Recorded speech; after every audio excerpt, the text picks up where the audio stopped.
రేవంత్ రెడ్డికి మరో shock. CM Revanth Reddy చేసిన వ్యాఖ్యలపై మునుగోడు ఎమ్మెల్యే రాజగోపాల్ రెడ్డి ఖండించడం జరిగింది. CM Revanth Reddy digital media జర్నలిస్టుల గురించి అనుచిత వ్యాఖ్యలు అయితే చేయడం అయితే జరిగింది.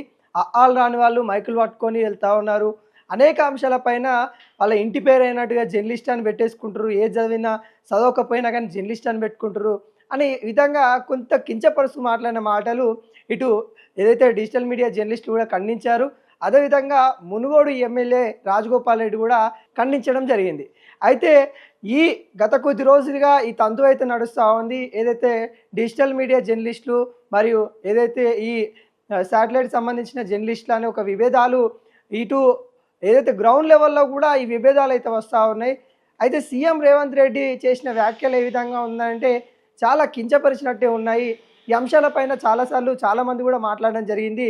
సీఎం రేవంత్ రెడ్డి ఇప్పటికైనా రియలైజ్ అయ్యిందో లేదో తెలియదు కానీ తన party MLA Munugode MLA Rajagopal Reddy అయితే తను ఖండించడం అయితే జరిగింది. అదేవిధంగా సీఎం రేవంత్ రెడ్డి మాటలకు వ్యతిరేకం చెప్పాడని మునుగోడు ఎమ్మెల్యే రాజగోపాల్ రెడ్డికి సోకాస్ నోటులు కూడా కాంగ్రెస్ పార్టీ ఇవ్వనున్నట్టుగా కనబడతా ఉంది. తను మాట్లాడిందే కించపరచుకుంటూ మాట్లాడిండు సీఎం రేవంత్ రెడ్డి. ఆ మాటల్ని ఖండించినందుకు రాజగోపాల్ రెడ్డికి కూడా మరి నోటీసులు పంపిస్తూ ఉన్నారంటే ఎంత ఘోరంగా ఉందో మనం అయితే ఒకసారి ఆలోచించుకోవచ్చు. కాంగ్రెస్ పార్టీలో ఉన్న సీనియర్ నేతలు కూడా కొంతమంది ఖండిస్తూ ఉన్నారు. కానీ ఆ ఖండించేది ఎవరు కూడా బయటికి చెప్పట్లేదు. చాలామందికి సీఎం రేవంత్ రెడ్డి చేసిన వ్యాఖ్యలు ఏవైతే ఉన్నాయో ఆ వ్యాఖ్యలు సరికావని చాలామంది అనుకుంటా ఉన్నారు. కానీ రాజగోపాల్ రెడ్డి ఒక్కరే ఆ ట్విట్టర్ వేదికగా ఖండించడం జరిగింది. ఏదైతే శాటిలైట్ సంబంధించిన జర్నలిస్టులు ఎవరైతే ఉన్నారో వాళ్ళు ప్రభావం రేవంత్ రెడ్డి పైన ఉంది. వాళ్ళ ప్రభావం వల్లనే మరి ఈ ఏదైతే డిజిటల్ మీడియా సంబంధించిన జర్నలిస్టుల పైన అనుచిత వ్యాఖ్యలు చేసిండు. అది సరికాదు. ప్రజల సమస్యలపై కొట్లాడి ప్రజలకి అతి సన్నిహితంగా ఉండేది డిజిటల్ మీడియా జర్నలిస్టులు, ప్రజల్లోకి వెళ్ళేది కూడా డిజిటల్ మీడియా జర్నలిస్టులు అని తన మద్దతు రాజగోపాల్ రెడ్డి చెప్పడం జరిగింది. ఈ విధంగా కాంగ్రెస్ పార్టీలో చాలామంది కూడా రేవంత్ రెడ్డి చేసిన వ్యాఖ్యలపైన కావచ్చు, రేవంత్ రెడ్డి ఆ రోజు మాట్లాడిన తీరుపైన కావచ్చు చాలామంది ఖండిస్తూ ఉన్న నేపథ్యం కనబడుతుంది. కానీ ఎవరు కూడా బయటికి చెప్పట్లేదు. బయటికి చెప్పకుండా ఒక ఓన్లీ రాజగోపాల్ రెడ్డి చెప్పిన వ్యక్తికి ఈరోజు కాంగ్రెస్ పార్టీ సోకాస్ నోటు ఇవ్వనున్నట్టుగా కొంత ప్రచారం అవుతా ఉంది.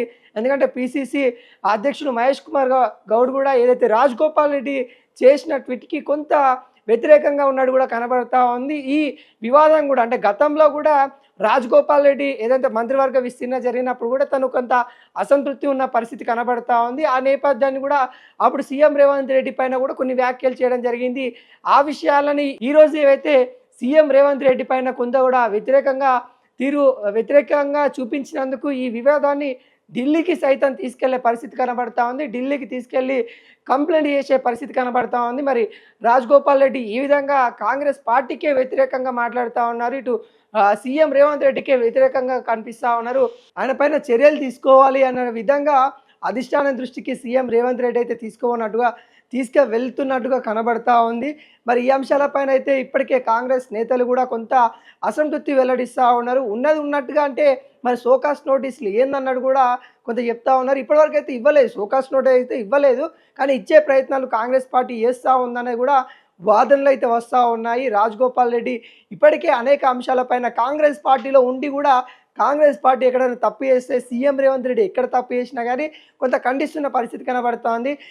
ఉన్నట్టుగా మాట్లాడుతున్న పరిస్థితి కనబడుతుంది. అట్లా మాట్లాడినందుకు మరి పార్టీ నుండి సస్పెండ్ చేస్తారా లేకుంటే తన ఎమ్మెల్యే పదవి సంబంధించిన పైన చర్యలు తీసుకుంటారా అని కూడా సీఎం రేవంత్ రెడ్డి కొంత అసంతృప్తి వెల్లడించి ఢిల్లీ అధిష్టానానికి చెప్పే ప్రయత్నాలు చేయబోతా ఉన్నారు. ఇప్పటికే బీసీలకు సంబంధించిన 42% రిజర్వేషన్ కోసం ఢిల్లీకి అయితే సీఎం రేవంత్ రెడ్డి అయితే వెళ్ళడం అయితే జరిగింది. ఆ సందర్భంలో మరి అక్కడ ఉన్న కాంగ్రెస్ పెద్దలను కలిసి మరి ఈ విషయాన్ని చెప్పే ప్రయత్నాలు అయితే చేస్తూ ఉన్న నేపథ్యం కనబడతా ఉంది. మరి చూడబోవాలి. ఇప్పటికే కొంత వివాదంలో కాంగ్రెస్ పార్టీ అయితే ఉంది. స్థానిక ఎన్నికలు కూడా రాబోతా ఉన్నాయి. స్థానిక ఎన్నికల వేళలో సీఎం రేవంత్ రెడ్డి చేసిన వ్యాఖ్యలు కాంగ్రెస్ పార్టీకి ఎంత మైనస్ అవుతుందో అనేది కూడా కొంత కాంగ్రెస్ పార్టీ ఆలోచిస్తున్న నేపథ్యం కనబడతా ఉంది. ఎందుకంటే గత ప్రభుత్వం ఏదైతే గవర్నమెంట్ కోల్పోవడానికి కావచ్చు, ఈ గవర్నమెంట్ ఏదైతే ప్రభుత్వం ఏర్పాటు చేయడంలో కావచ్చు, డిజిటల్ మీడియా జర్నలిస్టులు అనేది చాలా ప్రాధాన్యత కల్పించింది. ప్రతి ఊరు వెళ్ళి మరి దానికి సంబంధించిన విషయాలపైన కానీ పబ్లిక్ బర్డ్స్ తీసుకొని అవగాహన తీసుకొచ్చి